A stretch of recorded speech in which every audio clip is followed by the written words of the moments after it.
Hello and welcome to LIISMA's Partners Meeting and Workshop for September. I'm Abby Marino, the Program Manager of the Long Island Invasive Species Management Area, and today we have presentations from the New York Natural Heritage Program, including Rich Trang and Katie Lawson. This is the LIISMA team. As I mentioned, I'm Abby Marino, the Program Manager, and today we also have with us Cassidy Robinson, the Conservation Area Manager, Melody Черnelia, the Early Detection and Rapid Response Manager, and Cassandra Moyes, the Education and Outreach Manager. For today's agenda, we'll start with welcome and LIISMA updates, followed by roundtable announcements, a partner spotlight with the North Shore Land Alliance and Darcy McDowell, a short break, and then our two main presentations of the day, Rare Plants of Long Island and the Invasive Species Threatening Them with Rich Trang, and also Marine Invasive Species with Katie Lawson. Now I'll pass it off to Cassidy to talk about our conservation area updates. This is Vince Toxicum Rossicum, and we manage this at two locations at Otis Pike Preserve, estimating about 1,100 individuals controlled. And this year we were greatly aided by using mechanical control. We did some weed whacking, and this sped things up a lot and increases the area we can cover. And we do this to suppress seed production and spread, so kind of containing those swallowwort populations. And some years we've done some pulling as well. So I think going forward, we'll be doing a combination of cutting them back to prevent seed and pulling a bit where we can. Going on to Ludwigia peploides, or floating water primrose projects. So we had a few projects throughout the season, starting with 2 visits for Artist Lake. And we collaborated here with the town of Brookhaven. In 2024, we managed about 650 individuals. And this year we were so delighted to see only 52 plants at Artist Lake. Which is great to see that our management is having a positive effect. Moving on to Peconic Lake, we collaborated with DEC to help them do a pull. Got lots of garbage bags full of Ludwigia here. There's plenty to work on. And we also surveyed the Carmans River with the town of Brookhaven staff, and we're happy to report that there was no Ludwigia reported either. We're trying to, all of this work protects the Carmans River as well to prevent its spread to nearby water bodies.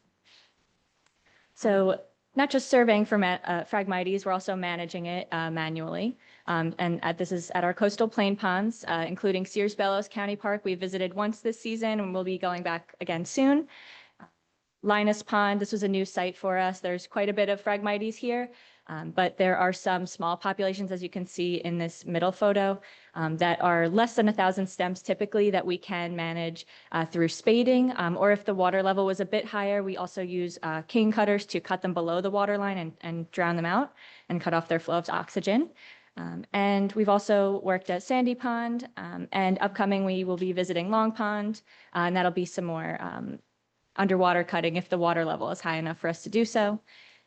And over the winter, we're planning to visit Cheney Pond and Cedar Pond in Riverhead. These ones will be new sites for us. It looks like they'll be a little bit challenging to access, which is why we'll be visiting in the winter, maybe a little bit less brush in our way, less ticks, and we'll still be able to see the Phragmites. So if anyone has visited these ponds and knows something about how best to get to them or anything like that, please let us know. Oh, we'll talk.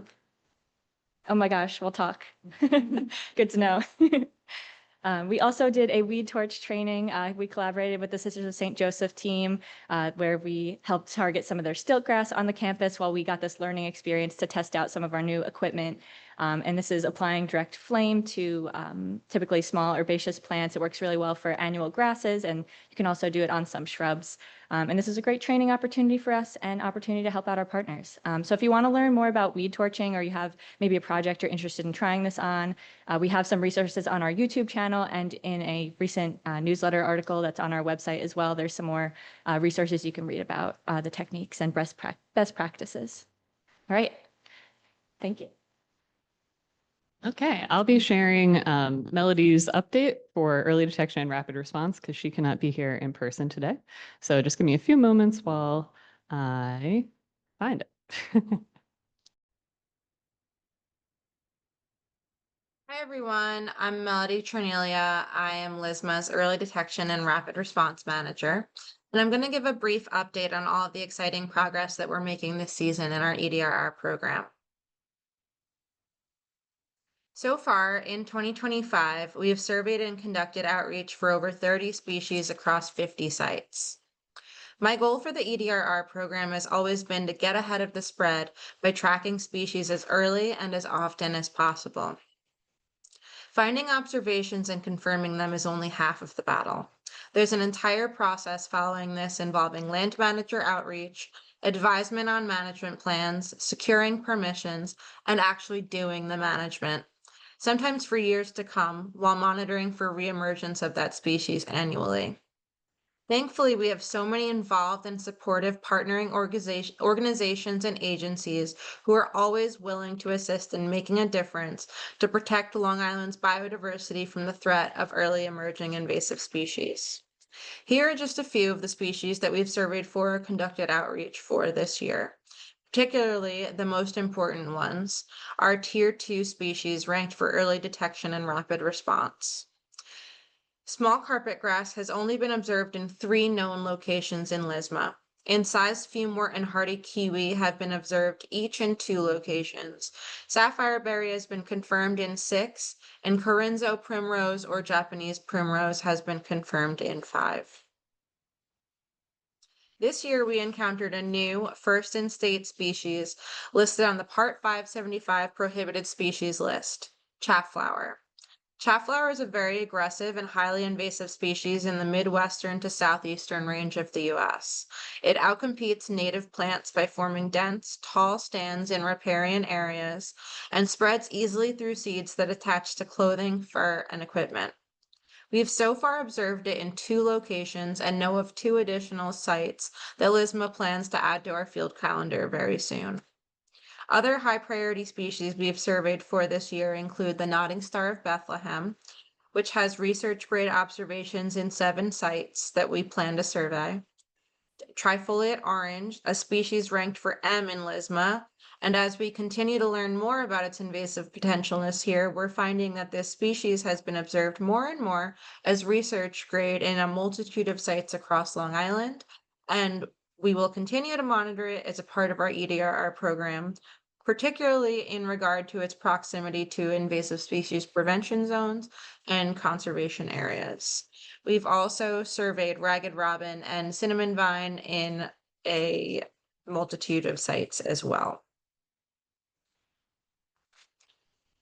LIISMA is dedicated to the protection of Long Island's water bodies, especially our lakes, rivers, and coastal plain ponds.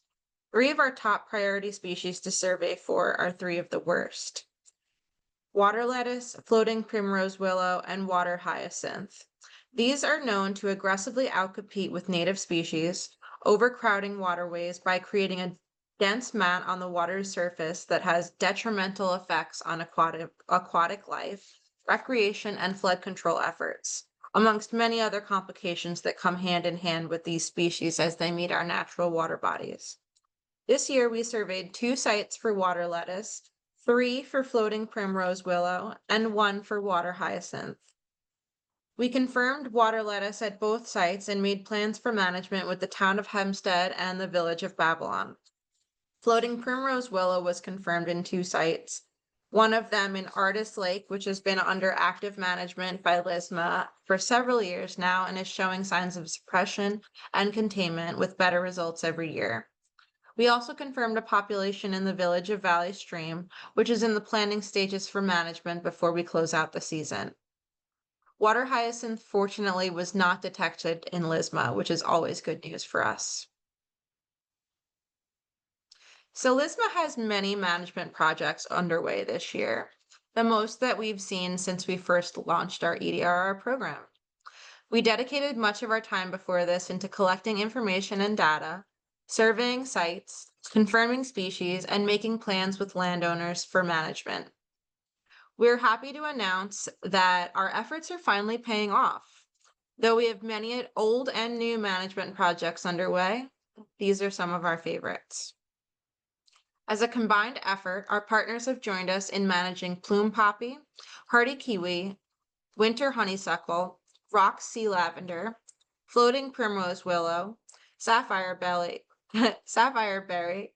water lettuce, 5-fingered aurelia, orange candleflower, and kudzu. And those are only some of the great projects that are developing in our 3rd year with an EDRR program.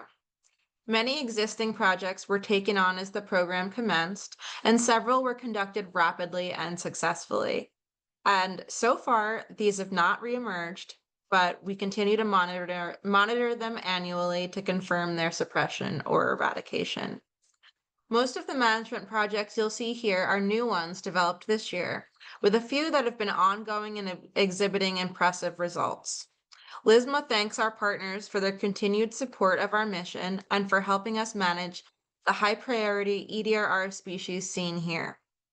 We thank the town of Southampton, the village of Southampton, the Peconic Land Trust and Nyamuck Land Trust, the New York State Department of Environmental Conservation, Town of East Hampton, Town of Brookhaven, Village of Valley Stream, New York State Parks, the ComSat Foundation, Reckler Equities, Suffolk County Parks, Third House Nature Center, New York City Parks, Nassau County Soil and Water Conservation District, New York City Department of Environmental Protection, the Town of Hempstead, and the Village of Babylon.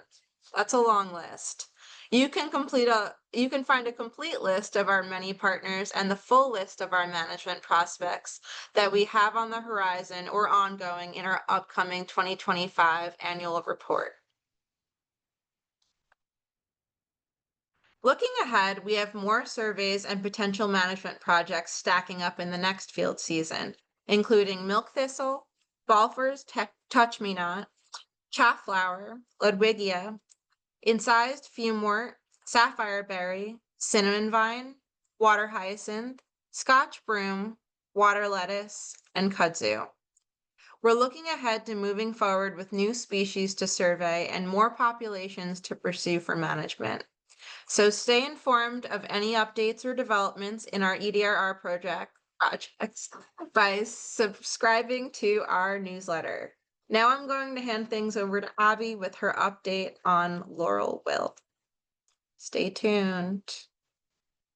All right, one more EDRR update to share. Still sharing screen. Is that perhaps you heard and got the announcement this week that laurel wilt has been detected and confirmed in Suffolk County. Let me turn this down one second. A little bit of reverb.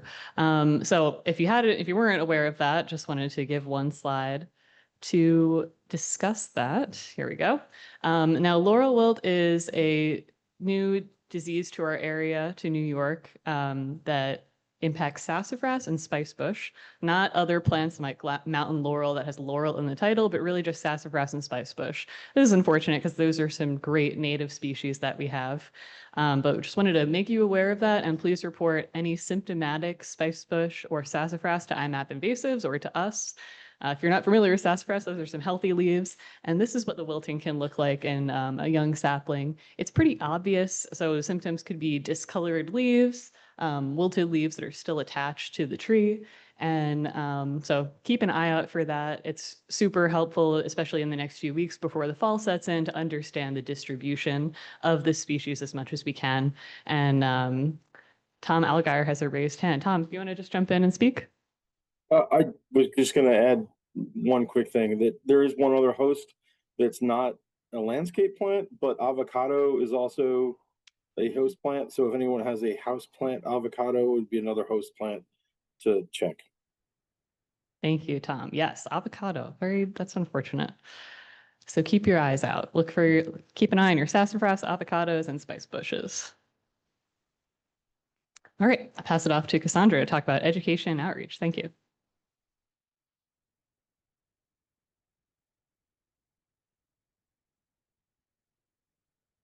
Great. Let me try to organize myself, not as tall as Abby. Yeah, I'm good. Oh, hi, everyone. Again, my name is Cassandra Moyes, and I'm here to give some EO updates. So first, I'd like to do a brief recap of NYSAW, which was officially held from June 9th to the 14th. Across the state, LIISMA and other partners, and other PRISMs, held several invasive species workdays and guided nature walks and informative webinars. Here on Long Island, we had the North Shore Land Alliance hosted 5 invasive species workdays, which amounted to 166 combined volunteer hours. LIISMA partnered with GEI and the town of Brookhaven for an invasive species guided walk and tabling session at West Meadow Beach. And as a part of Community Science Long Island, LIISMA also hosted a webinar on water chestnut. And later on that month, the team also joined the DEC to help manage a water chestnut population at Massapequa Lake. So we would like to thank everybody who was a part of NISA this year and making it possible. And we're looking forward to working with you guys again next year to doing it again. We also did a few webinars and trainings. We were featured in a handful of webinars for the Community Science Long Island Summer Webinar Series. And LIISMA also led a workshop for Rewild Long Island and gardeners. We also conducted a training for the U.S. Fish and Wildlife Services summer interns on invasive species plant identification. And lastly, LIISMA held an invasive tree workshop for the Long Island Arboricultural Association at the Cornell Cooperative Extension in East Meadow, and ISA credits were available for attendees. LIISMA attended a couple of events. We participated in a nature walk at Condor Hall, and we also tabled at the New York State Pollinator Festival at Sunken Meadow State Park. And later on this month, we are looking forward to the New York State Invasive Species Expo at Saratoga Springs. Registration is now open. The event is free, but registration is required. And that just wraps that's everything for me. And I'm going to hand it off to Adden.